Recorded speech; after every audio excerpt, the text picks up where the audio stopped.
to Crime Must Fall Show. This being the first day of the month of September, the year 2020, a year that still there's so many discussions whether it will be rewinded or not, and whether that is possible, it is left to be seen by the end of this year. And tonight, we still go to the series 2 of the gender inclusion in the safety and security. And tonight, we are joined by Miss Monica Kimeu, who is a security expert. We are also joined by Miss Bridget Murithi, who is a security expert. Tonight, we expound on this debate on the steps that can be put in place to ensure that there is gender inclusion. And when we talk of gender, we mean all the gender, that is, we have men and we have women in this perspective. My name is Cornelius Omuse, and I welcome you to join us in this discussion as we look on how these matters can be improved. And just to remind you, on the course of the day, this happened to be a day of women in some way. We've seen our colleague from Citizen Media, that is Victoria Rubadiri, winning a prize, and we also have Rebecca Miano of the KenGen and others from the BAT and also the Glovo Kenya. They've gotten those opportunities, and we'll be looking into some of the steps that made them to reach there, and such a things never used to happen before. Tune in to KAK TV, and remember this conversation is also live on our Facebook page, KAK TV Kenya, and our YouTube channel is KAK TV Kenya. Ladies, one more time, welcome to Crime Must Fall Show. After having been away for 1 week, and tonight we are here one more time. And just to look into the current affairs of what we've seen today, we've seen the 4 ladies making it big, where Rebecca Miano's tenure, the Kenya National Electricity Generation has been renewed, the contract. Also Victoria Rubadiri and the other lady also at the BAT, and also at the Glovo Kenya, who've actually been given opportunities to run these organizations. Briefly from your side, you love to tell our viewers, why do you think ladies have really risen to this level, and what are these things that have contributed to this trend? Bridget. Thank you for having me tonight for a second session. About today, it's impressive to watch other women that are making it in the industry, not just in the industry, but in other forums as well. It's a positive thing to watch.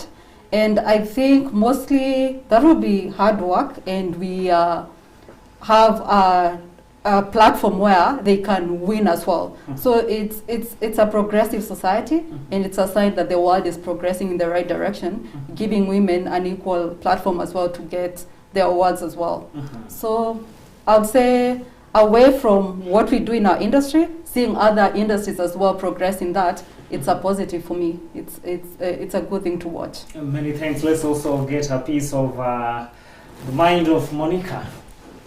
Well, I think when we see such women coming up, we can only celebrate them. Congratulations to all of them. Madam Kaveshe has been one of those strong women who sit and discuss real issues.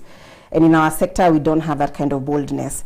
So we are following the footsteps that they have set. The private sector, manufacturing and other sectors have really come up to boost their women.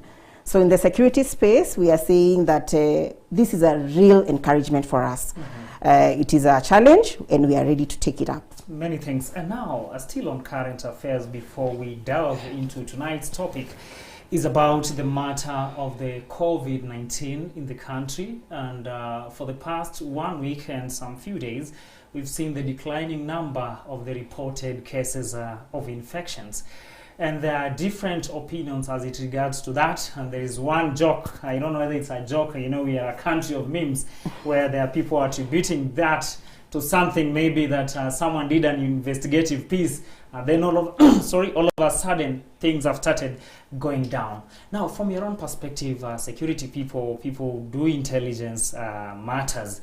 Why do you think it's going down? Is it there is light at the end of the tunnel, or we are almost overcoming the pandemic? Bridget, why do you think the rate of infections are really going down? There are so many factors that would come in, but I would really rely on what the Ministry of Health and WHO says.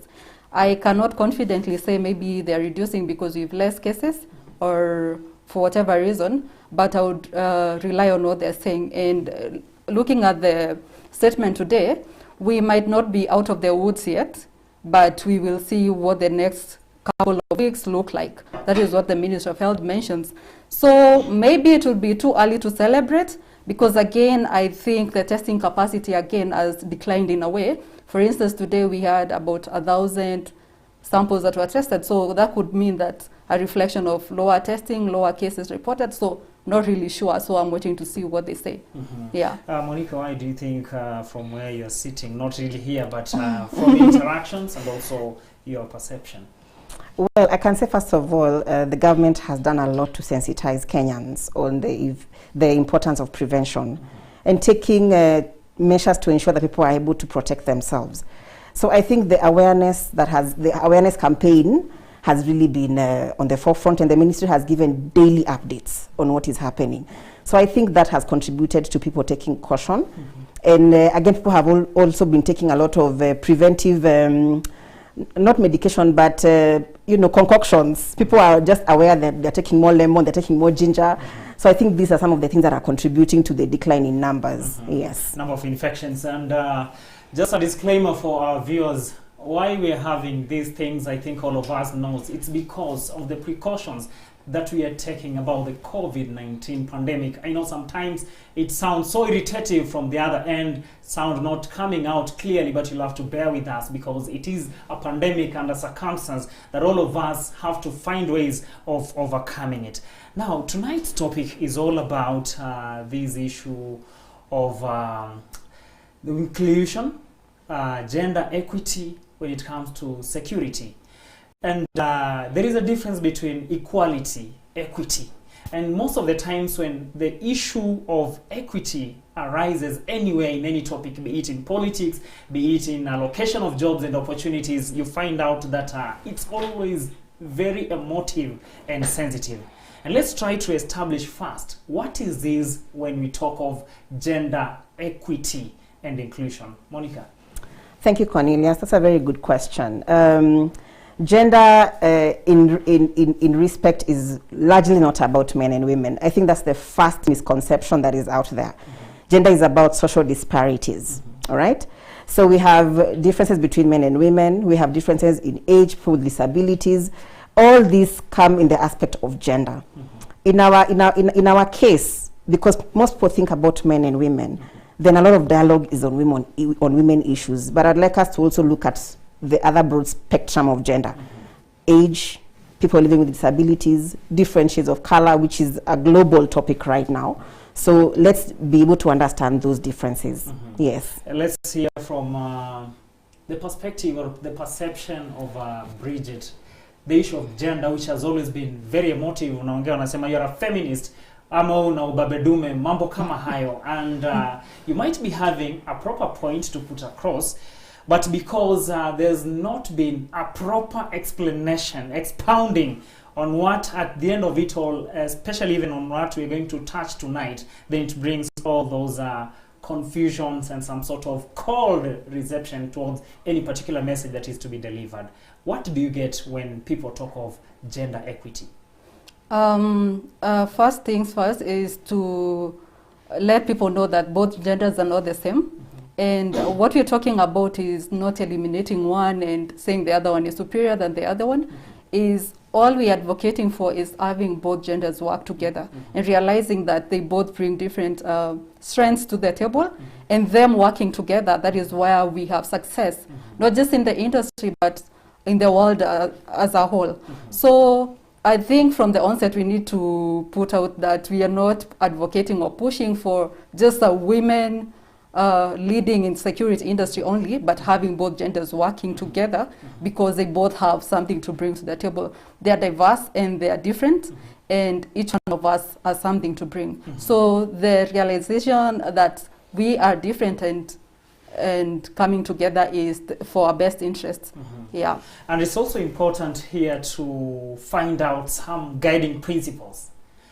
You having worked or working with the Professional Criminologists Association of Kenya and yourself with the Women in Security, that is WISE, Security and Excellence, that these guiding principles that usually comes up, it usually pops up when we talk of gender equity and things to do with safety and equality.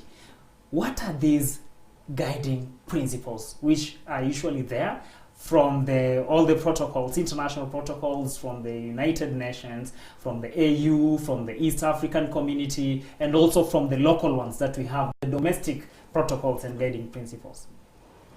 Well, I think to begin with, you need to look at, from a legislative view, we do have the 2/3 gender rule that actually are a benchmark to the gender discussion.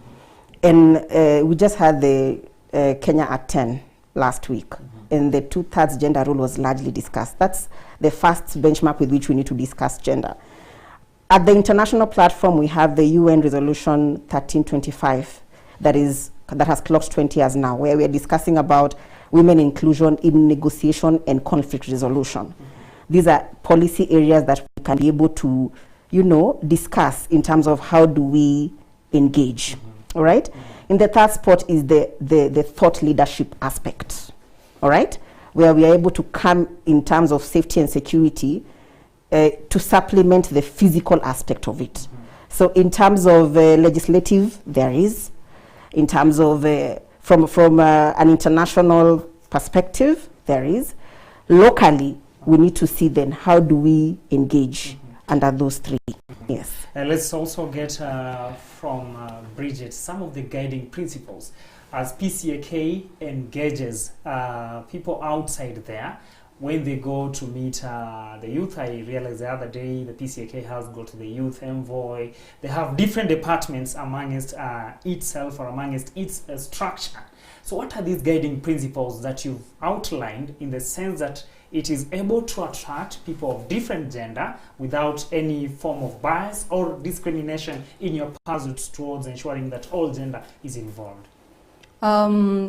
Just to add on to what Monica said, the 2/3 gender rule is what is one of our guiding principles.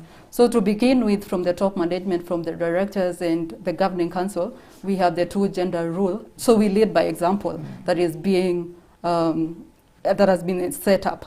So, and in terms of members and membership, we have women who have joined into the organization, and how we represent that and how we are trying to get other women to come in so that we have both genders being represented equally, is the mentorship program that I mentioned in the last discussion. And what we are doing, like in the current mentorship program, 60% of the mentees are ladies, which is very positive to watch that we have more women coming in.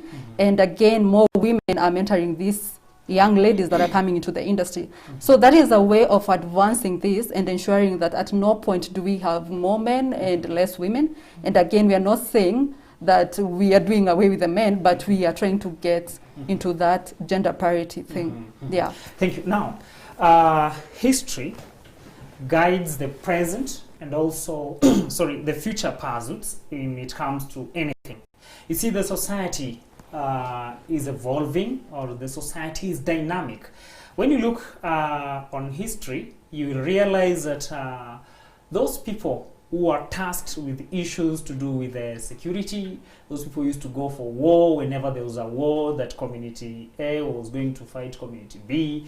You realize that men are the ones who are usually going to those wars. Go to the good book, that is the holy book, the Bible. You will get Gideon, how he went and did the war. You will get David. At no any given point, you will get that there is this part where they talk of particular lady maybe who went and conquered another territory on behalf of their people. And this thing actually has contributed to what we even see and to today, that men have always been allocated duties to do with intelligence, with the security. Now let's establish from your scholarly point of view the research that you've done, and why do you think we need the inclusion or gender inclusion when it comes to security matters?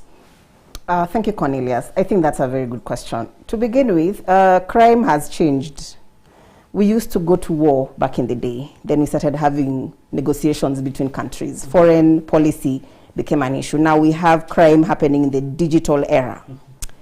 Now, while physical prowess was given upfront before, now we have what we call thought leadership in security, where it is the critical aspect of looking at things and being able to determine when crime is occurring. So we have technology that has come up to be able to detect crime from analytical perspectives.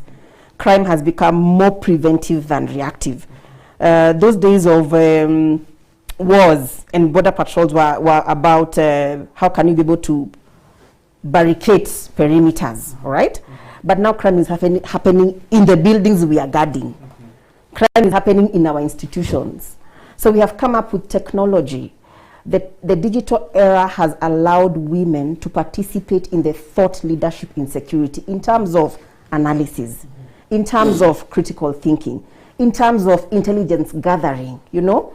So because of the shift in crime, then women have space now to contribute to the fight against crime. Indeed, we say crime must fall. It will in the fullness of time if we are included in the process of the dynamic change in the security space. Yes. Now, let's get from Bridget, the Professional Criminologists Association of Kenya, your view and how you've been able also to tackle this issue of deriving or fighting that weird notion. I don't know whether it is weird or not, that actually it was men, it was David, it was Gideon, and even come back to Kenya, it has been men, that whenever community A was fighting community B, we have to use men. Which parameters are you really using in order to see that such a notion is taken away before you talk of inclusion? Just as we mentioned in the last discussion, crime has evolved, and security is not just the physical aspect, but we have the risk-based approach, and which is the most effective because it's preventative. And that is the model that we approach with at PSAC, that we realize that you fight crime before it happens. And how you do it is having problem-solving skills, analytical skills, leadership skills, and these are the things that we try to build among our members and the people that we mentor. And how that's done is through trainings. Like for instance, we always have webinars here and there are training opportunities for members to learn on evolving crime. I'll give an example of after COVID-19 was reported here in Kenya, that was like 6-7 months ago in March, we've seen a surge in cybercrime. And how we know that is because we have cyber experts amongst us that let us know this is happening. And how do we fight that before it gets to our organizations, our companies, is by installing infrastructure that can fight cybercrime. And that is what I'm meaning by having a preventative approach instead of going after reacting if it happens. And again, you mentioned where now we are getting away from the physical aspect where men would go to war and stuff like that. You realize this has changed. And right now, and again, I will keep talking about security not being just physical, just to demystify security, to let people know. Physical security is just a small percentage of security, but there is so much that goes into it, away from it. And that is what we try to instill and build capacity among our members and the people that we are mentoring to realize that, to fight it before it happens. Now let's get into something here about bringing out the clear picture of what our viewers have to understand from their own level when we talk of security. Even before we talk of too much deeply of indulging both gender, other affiliation, and special interests on matters to do with security, there is this aspect where we have to look into what is this security when we talk of safety and security. Is it about coming and jumping on someone, anashikwa, anapelekwa, the dynamics, the deeper issue about the security in this context? Well, I will say that security is broad spectrum, but from a woman perspective, there are many aspects of it. There is security of career. There is security of the mind, so that then you are able to critically analyze issues. There is security of participation in platforms that have been created for you. In Women in Safety Excellence, we are creating that space that women can feel secure to be able to share some of the concerns they feel are affecting them at work, so that we can be able, from a policy perspective, to address some of those concerns. So when there are those safety nets, then that is what we call security. Security is a component that keeps you away from harm. Yeah. It is a safeguard, all right? And for us women, it starts with right here in the mind. So the minute we're able to create security of a woman from a thought perspective, that you can be able to speak up, that it is safe for you to say what you don't like, that it's safe for you to actually fight for yourself, all right? That is the kind of safety we talk about in Women in Safety Excellence, that we are creating a platform for women to highlight what affects them in their job spaces, to highlight what affects them in terms of not only job security. Like now, COVID-19 has really sent a lot of people home. There's a lot of downsizing happening. Now, if you create a space where women can be able to share some of these concerns, then you're able to expound their mind. There are other things you can do. Let me give you an example. Right now, everyone is going into biashara. Okay, you get a side hustle. That's how they call it. In the security space, we have a lot of opportunities that are there, but somehow because they are not brought to the awareness of people, people don't know that there's room for us to be able to look at how can we be able to invest in security technology, for example. Right now we have child pregnancies. It's I think wazazi wamekuwa na a lot of concern regarding their children. We have technology that can be able to be monitored from the phone. You can actually install this in your homes so that you can be able to know every time what your child is doing and when.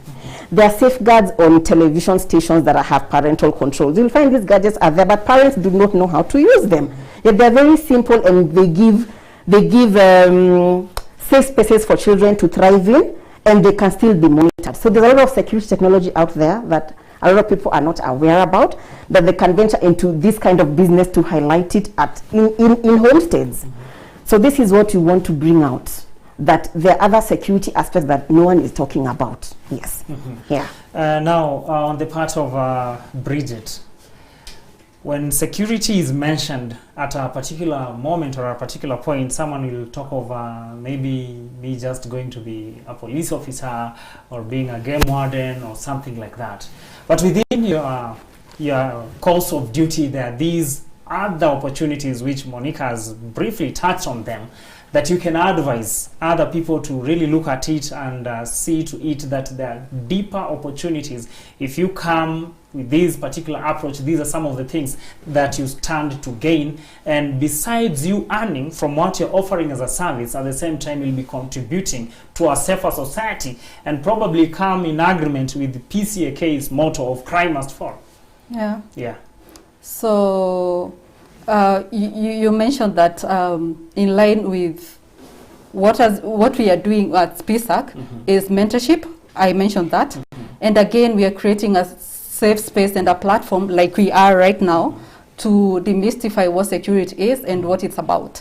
So by doing that, we give the audience and the public to realize that you don't have to be either a police officer, a game warden to be in security. There are so many other facets and there are many aspects of security, and that is where we come in. Like in my profession, I mentioned that my background, I have a double major in economics and sociology, and that's my line. And I've gotten to do other professional courses and of course mentorship from my peers and people at PSAC that have guided me along the way, and other people that have championed me along the way.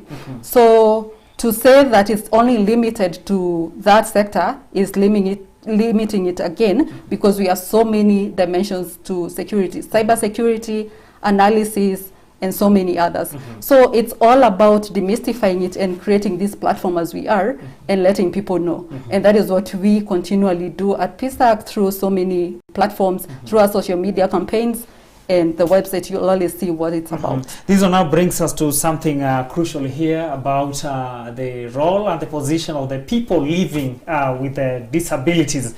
Sometimes you'll come across some very funny jokes. You see someone, I don't want to use some of those examples, but when it comes to the role and the position of the PLWDs, you'll find out that there's that notion that they cannot participate in the security process or ensuring that there is security in a particular place.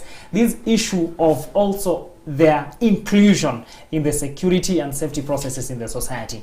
What are some of these parameters and some of the guiding principles and the structures that are in place or are supposed to be in place to ensure that people living with the disabilities are also part and parcel of security and safety and the weird notions that are also there? Well, I want to repeat that crime has shifted from the physical aspect to the thought, and that's what she's talking about, enterprise risk management. When we move crime from a physical dimension to a thought dimension, it means we can be gender, we can engage all genders. When I talk about gender, I want to talk about women and men, young people, the youth, because there's also the aspect of age that people really don't talk about, and then there's people with disabilities. That makes them have a bigger space to participate in security. And they have done a lot of work. The civil society has done a lot of work to be able to give space to people with disability. In our sector, it's not very, it has not really come up. That's why we are starting with wanawake wapate space, young people, people with disabilities. But we are saying it's because most of them are not even aware that there are these opportunities in the security sector. Yes? In Women in Safety Excellence, we are totally inclusive. Actually, most of our webinars are about unconscious biases that cause people to take up certain careers because you just block zingine hizo si zangu, those are not part of what I should be doing. So we encourage young people to, because young people right now, young people are very techno-savvy. They are able to navigate the systems very fast compared to the older generation. And we're telling the older generation who are still in security that if we can go to embrace technology and give young people a chance to participate in security, they can discover a lot more with the We'll be coming into that on part 2. Yeah. And before we take a quick commercial break, there's some of the comments that are still coming in here. We have Baba Faulu. PCAK is keen on promoting the presence of professional women in the practice of criminology for their roles as agents of change. And then Anis Mukami Gitonga, Madam SG, why is a good job? Emmanuel Lagat, keenly watching and learning. Thanks to CAC TV for hosting this show. Thank you, Emmanuel Lagat. Elkana Kiprono, following the show, keenly watching you from Bomet. Said it loudly, Ion Ladies. And then Peter O. Vincent, locked. Nice discussion from our DSG and PCAK. Kudos, ladies. Cliff Morithi, we need more women in the security space. If we look at the years, we've seen the most resourceful spies were women. In fact, Hadi Lama, a woman, is credited with inventing frequency hopping technology that is key in secure communication. We'll be reading more comments as we come back after a quick commercial break. And tonight we are on series 2, focusing on the gender and equity, that is inclusion on security matters, that is ensuring that all genders and special interests are incorporated. We still have Ms. Monica Kimeu and also Ms. Bridget who are with us trying to demystify and look into these aspects from different angles and actually trying to dismantle some of the myths and misconceptions that have been coming whenever it comes to the topic of inclusion. Keep it on CAC TV.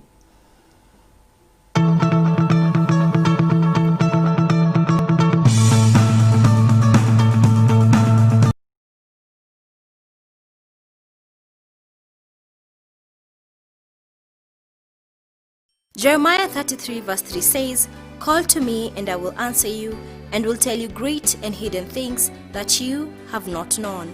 Join Reverend Elizabeth Kimani and Reverend Henry Kaira here on CAC TV as they take us through the program Call Unto Me every Wednesday from 8 p.m. You can send your prayer request through the number 0111 220044 and let our reverends pray with you.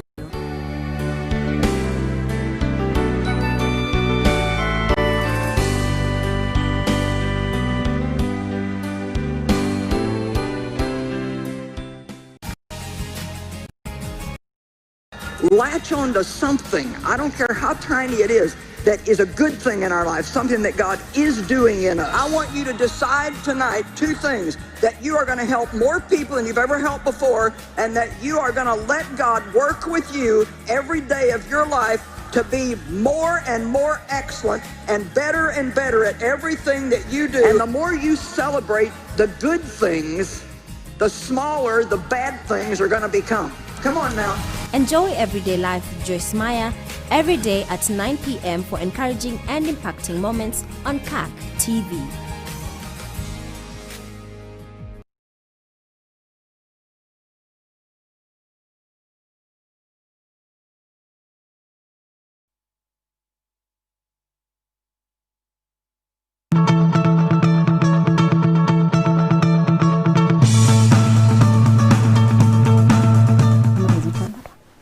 Many thanks for keeping it on CAC TV on Crime Must Fall Show. And tonight we are on Series 2, looking into the equity and gender inclusion on matters security and safety affairs. And still tonight we are still joined by Miss Bridget, and also we're having Miss Monica, who are taking us through this topic from their experience and what they really feel and having experience in their work on the things that are supposed to be put in place to ensure that all and sundry are incorporated into this matter. And before we went for a quick commercial break, we were looking into the special interest groups, that is people living with disabilities, and some of those other special interest groups which have been forgotten in this cluster. And you're telling us something about people living with a disability. Yes, I was saying there's also space for them in the security sector. Let me give you an example. For example, when people are in the negotiating table, let's just say conflict resolution issues, we need translators. Okay? Sign language. This is a space that people just don't think about it from the security perspective. So we have data analysis, systems control. These are things that are done from a computer. So we are telling people who are in the gender space, women, young people, people with disabilities, there's an array of careers in security that they can also plug into. And this is the kind of awareness we want people to understand out there. There is space, we just need to come up and just fit in and get it. Yes. Let's look into something here to do with the framework of communication. And as we looked into something here last week, we saw that communication is power. And when someone has been communicated to, not just communication, but proper communication, when they have been communicated to in the proper way with adequate knowledge, then they get power. Can we say that we are in a position where communication has been infected in the right way by the non-governmental organizations, by the governmental organizations, by the donors, and all these people are concerned with security and inclusion of ladies? How has communication been rated ever since these campaigns began? Communication in terms of women's security. How do you communicate, like saying that we are including women, we are including PWDs?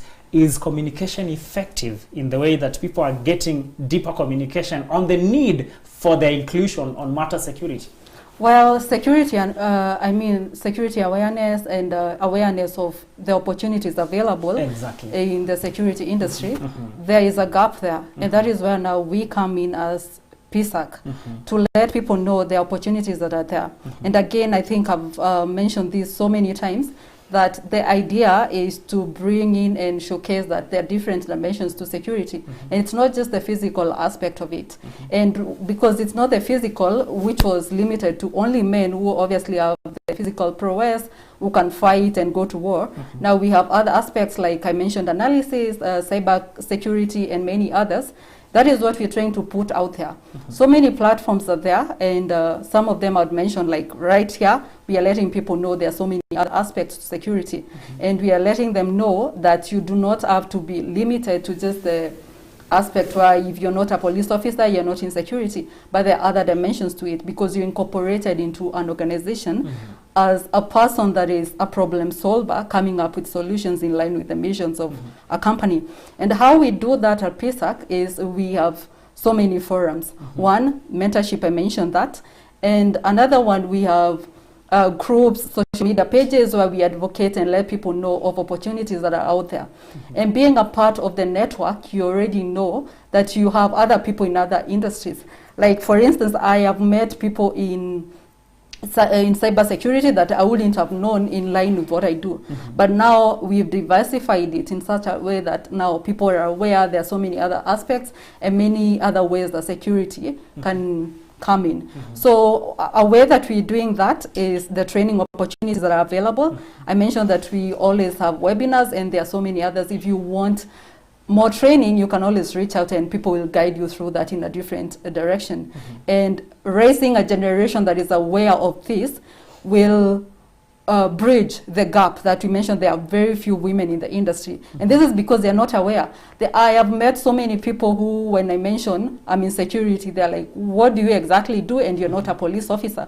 That clearly shows you people are not aware that if you're not a police officer or maybe in the military or something like that, they don't understand what security you would be doing. And I'm sure you, Monica, can relate to that. So trying to demystify that and bringing a platform like that, what PSAC is doing, and giving membership to young people as you transition through your career, through your studies, that is the way forward. Well, we have a long way to go, but we have the steps in the right direction as well. Now, let's look into something here, Monica and Bridget, about the security thing itself. Unlike in the past where it used to be a government thing, right now you see the incorporation of the non-governmental organization.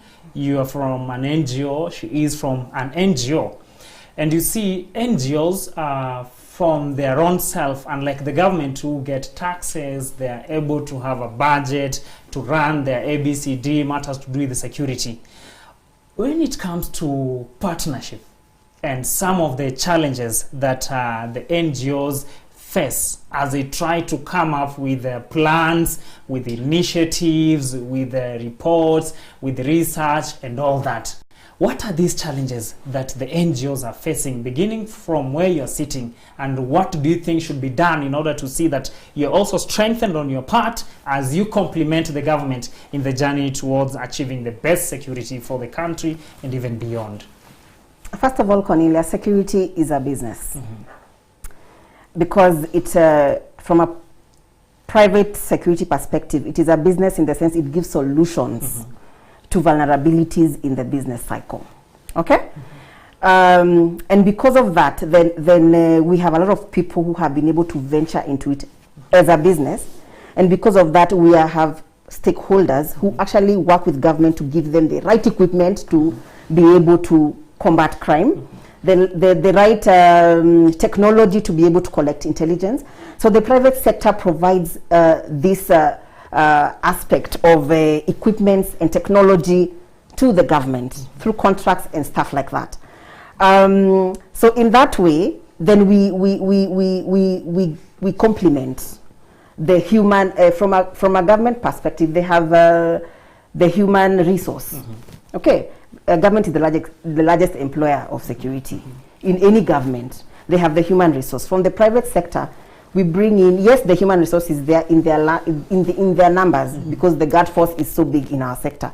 But we have also the technology aspects where there are equipments, there are gadgets. Like right now we have the temperature equipments that are being used to combat COVID-19. That is a huge business.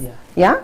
So the business aspect of security right now, especially after COVID-19, has really come to the fore, and people are venturing into that kind of thing. What we require largely is that people are able to look at the equipments that are coming to the market, that they're of the right caliber, so that they are able to achieve the objective of mitigating threats that are currently and now in there's something the market. Monica, maybe you've not brought out, and I don't know from where Bridget is sitting whether it will come out clearly.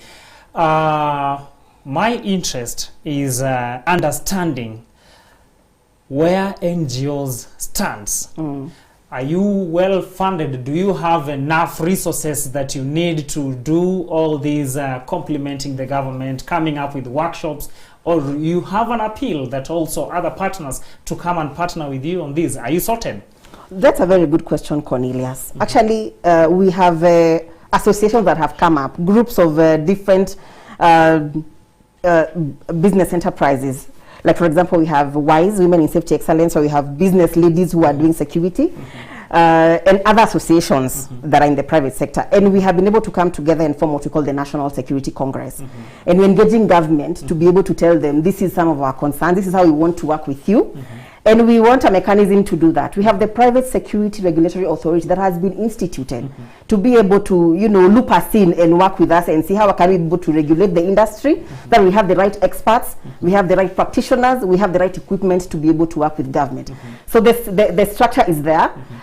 We just need to make sure there's synergy. Yeah. Yes. How it can coordinate with A to B to C. Yes. Now, from Bridget, do you feel there is what other partners can come and partner with you? Because people are watching you all over the world, and they see, oh, PSAC, oh, WIZE. But some of them might be interested to partner with you. Or are you sorted also from your end? No, we are not sorted. There is always a space to partner and to work together. I have mentioned maybe in the previous session that we cannot work in isolation. And that means that we have to all come together and work towards a common goal. Like the discussion we are having today is about inclusivity. So having women at the table as well as decision makers brings an inclusive mind and our all-round approach towards security. And what I think the government can do is starting by advocating and maybe coming up with policies where we push for women representation, maybe in corporates, in companies and organizations, and creating a platform where private security companies as well can speak on the issues they are facing that the government can assist with. And in sometimes when we do this, sometimes we do research and find out there are gaps, then the government can fund some of these gaps that we find that we cannot do as well. So working together is the only way forward. We cannot just say NGOs or any organizations that are not political are working in isolation and away from the government. No, we are working together towards a common goal to ensure that we have an inclusive industry. Now, still on the matter of equity and inclusion, and there is a matter arising here where, in as much as you want to see that you incorporate each and every person who have exhibited capabilities to participate on matters to do with security and safety. But you'll find a claim in some of the people who are participating in security. Unapata mtu anasema, mimi, I'm employed by a certain security company, and this is the 7th month. I've never seen anything to do with the salary. Or I work under a security company, but I'm being paid some amount of money that is wanting.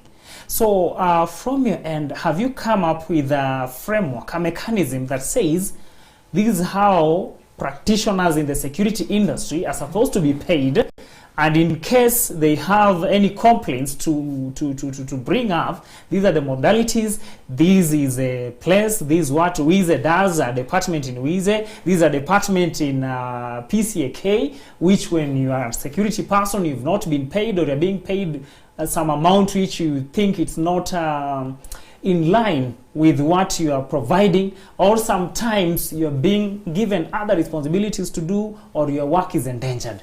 Do you have framework over the same? Yes, we do. At Women in Safety Excellence, we are very keen to partner with financial institutions to give credit to our business ladies. Because you understand, cash flow is a real issue. In any business, cash flow is an issue. And you find in any business, yes, you have rendered the service, but the client has not paid and people are waiting to be paid salaries. That is the case scenario in most of these security companies.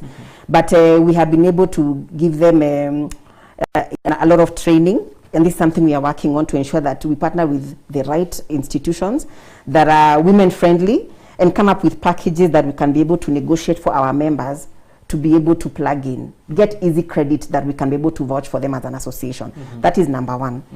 The National Security Congress, which is a conglomeration of the key associations. We have Women in Safety Excellence, we have Protective and Safety Association of Kenya, we have PSIA, and others, are in talks with government. Because at the authority level, we need to have a fidelity fund that should be able to create avenues for people to be able to discuss some of these issues. The minimum wage is an issue that has not been sorted out just yet. COVID-19 came and sort of distorted a lot of negotiations that were happening, But we are hoping to streamline some of these issues to do with minimum wage. But in any business, there are challenges of cash flow, but we are managing with the kind of relationships we are having with various financial institutions. At Women in Safety Excellence, we are really planning to have a lot of training and give that connection with our women leaders with the right credit facilities to ensure they're able to be cushioned. But right now, we don't have a fund. If you're asking whether there's a fund that is there to cushion the private security sector from government, it is not yet there. Let's see also from the PCAK side, how do you come in to address these aggrieved security personnel who says we've not been paid at this particular moment, we're being overworked, or we're being given extraordinary responsibilities which are not in our agreement? Some of the values that we uphold are independence, that we do not necessarily get and meddle with your employer and go push for you to get your salary, but you will get the leadership and the guidance and the right direction to take. So I wouldn't say that we would maybe follow up with the employer and say that you've not been paid for a couple of months, so you need to be paid, so we push for that. But the leadership that you get and the people that you meet as a network can easily guide you, and the leadership there will easily guide you on the steps to take, but not necessarily push for you to go get your salary. But yeah. Looking at the importance of these people, the security people, that's why we are dwelling here. And tonight we have to establish something, a way forward and a solution. Coming from an organization which has really endeavored itself, dedicated itself towards seeing that crime falls and falling in eternity, and also on your side, excellence in women's security. These people who are in security, they look up to you on so many issues. In as much as Bridget has talked of, you will not have to go and maybe negotiate on their behalf or anything. But when you look at the importance of these people, because they are the ones on the gate, they know who enters, who leaves. They, in fact, they guard you at night. They are even in a position of burning your house if they wish to, because they are the ones outside, you're sleeping inside. So what are some of these remedies do you think are supposed to be put in place urgently to address some of these aggrieved cases of security personnel who are crying outside there that are not being given whatever that they deserve? The private security, what do you think should be done? In as much as, okay, you don't have that capacity, maybe you don't have that plan, but don't you think it is time that your organizations also comes up with a framework or even a report? Like when we had the rise in sexual and gender-based violence, PCAK came up and they did a very wonderful report which was even handed to the head of state. How about also the case of the security personnel, whom you'll find out wana demonstrate, wanalia ndani kwa ndani, and with the time, because they have some basic training, they can burn down our society? Well, this really boils down to training. You know, security, like any profession, is a profession that requires some basic there are things a security officer should not do. That's why we emphasize that we want professional security officers, because then they know their first role is to protect assets. Okay? And where they are aggrieved, there are avenues to do that. The right channels to do that, yes. We have, the union is there. Those that are unionized, we have a union for private security workers. They are able to channel some of their concerns there. And they have a seat at the board of private security regulatory authority.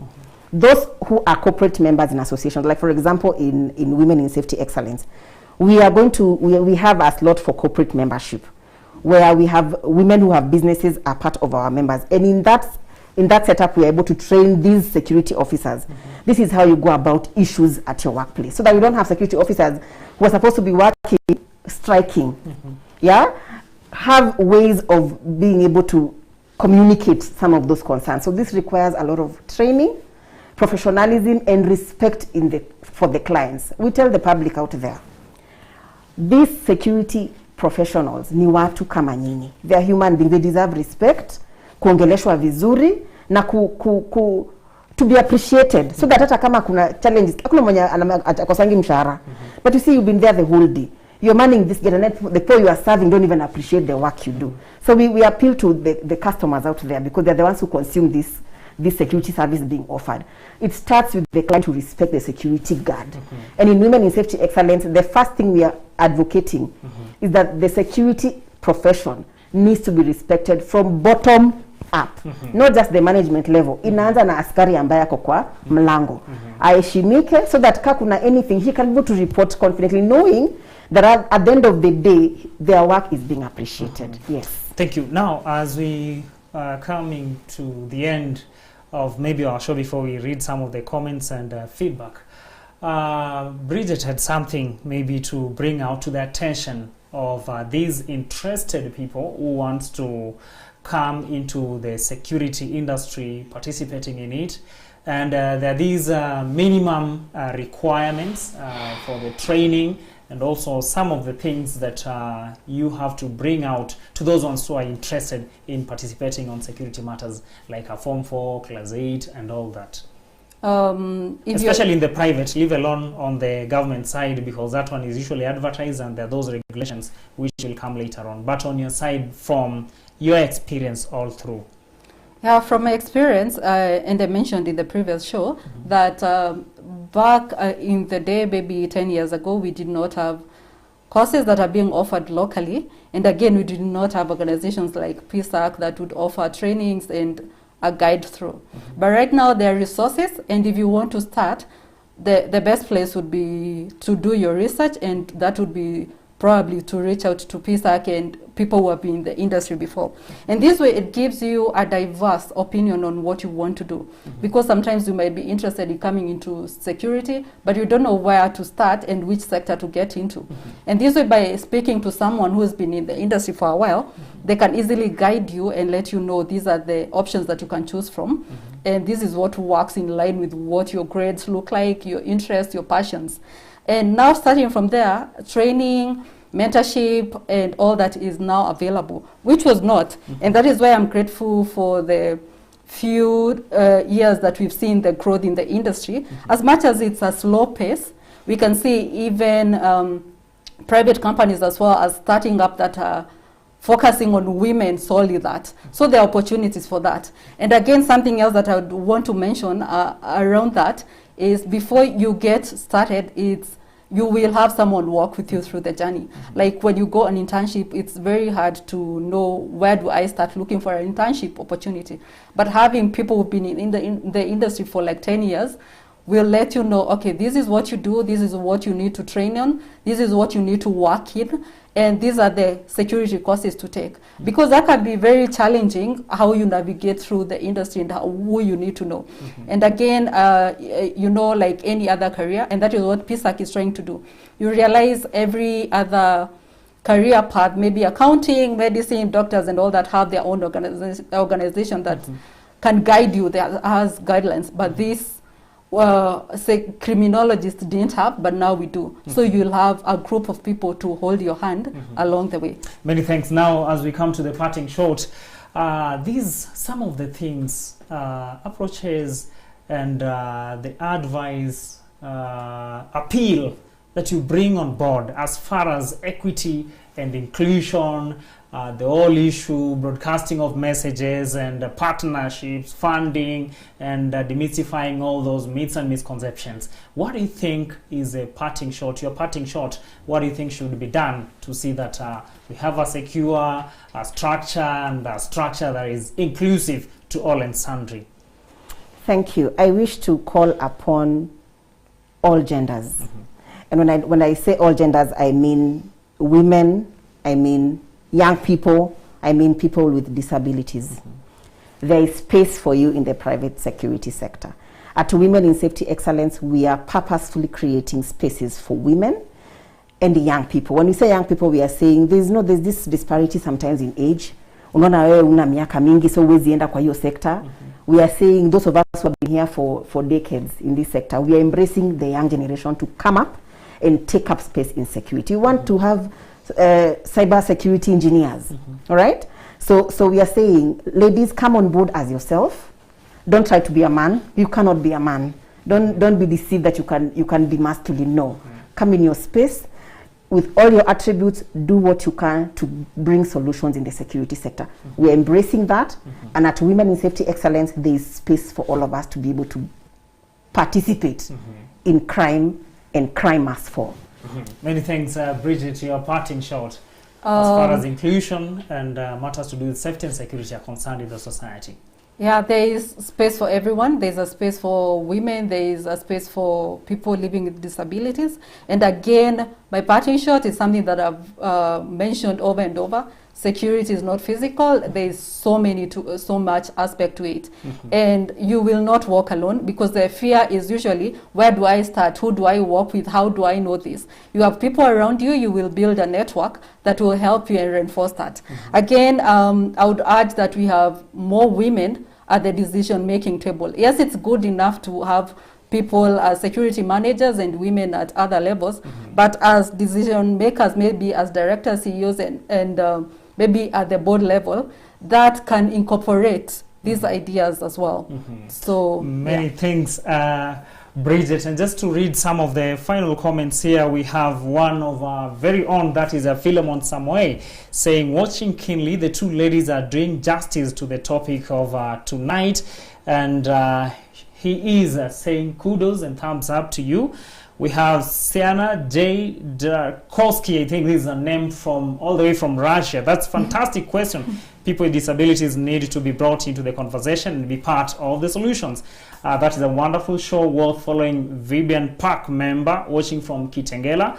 We have Daniel Zukuna. Congratulations, ladies, for setting it clear. Munyivo Mulinge says UNSCR 1350 has a key component in incorporating a gender perspective in all aspects, especially in decision making, involving women in all levels, and increasing partnerships with different women's organizations, associations. Kudos to WIZE and PCAK for this. This person is Rono, following from Eldoret, and that brings us to the end of the discussion tonight. This has been the second series after having handled the other one last week, and the ladies have been so devoted, so passionate, so determined to bring what they have gathered all through, because one has 15 years experience and another one is going to 20. For me, Cornelius Omuse, on behalf of the Professional Criminologists Association of Kenya and CAC TV, we say thank you for tuning in to Crime.